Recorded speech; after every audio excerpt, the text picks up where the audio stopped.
আমরা বেশি কষ্টে ছিলাম। এমন জিয়ল আর পৃথিবীতে কোনো দেশে থাকবে না, মনে করি কোনো দেশে থাকবে না। এখানে বেশি জ্বালাই পুরাই বাঙালিদেরকে এমনি দেখতে পারে না। আরও ভাইয়েরা জিয়লখানায় পড়ে আছে। অতি শিগগিরই আমাদের মাননীয় প্রধানমন্ত্রী শেখ হাসিনা যেন তাড়াতাড়ি অতি শিগগিরই নিয়ে আসে, এইটা আমি কামনা করছি। অনেক কষ্টে ছিলাম, নির্যাতন অনেক করা হয়েছে, কাম খরচ করা হয়েছে, সব করা হয়েছে।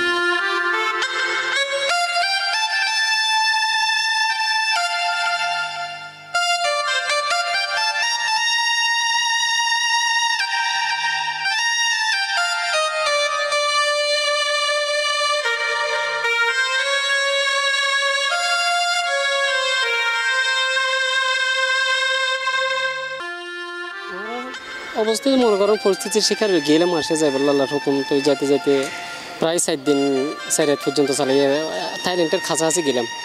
জনের পরে হঠাৎ করে বোট খারাপ হয়ে নষ্ট হয়ে আর কি, পানি ঢুকার পরে আর বাসি 4 দিন আসলাম। এরপর আবার প্রায় 8 দিন।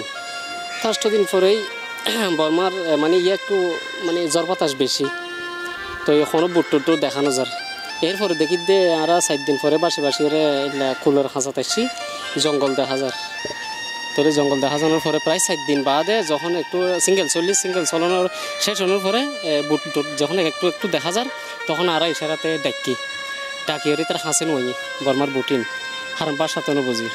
তো যখন নবুঝি এরপরে বুটের একটু হাসি এসে, তখন এটা আরও বেকুন অসুস্থ আসছিল। আমি একটু আরও 2-3 জন একটু দরমরা আসছিলাম। তো আমি ওরে গিয়ার ওরে তিয়া ইয়রে তারারে sir please help me, sir please help, এরকম মানে 2-3 জনের কথা হয়ে হওয়ার পরে তারা একটু হাসাইছে। হাসানোর পরে তখন আই হইতে ইশারাতে sir call, sir please give মানে আর মোবাইলটা দন আর একটু কল করি পারি, আর বেশি কষ্টত আছি। তারা হতে এরম ইশারা যারার বাসা তো নবুঝে আরও তারার বাসা নবুঝে।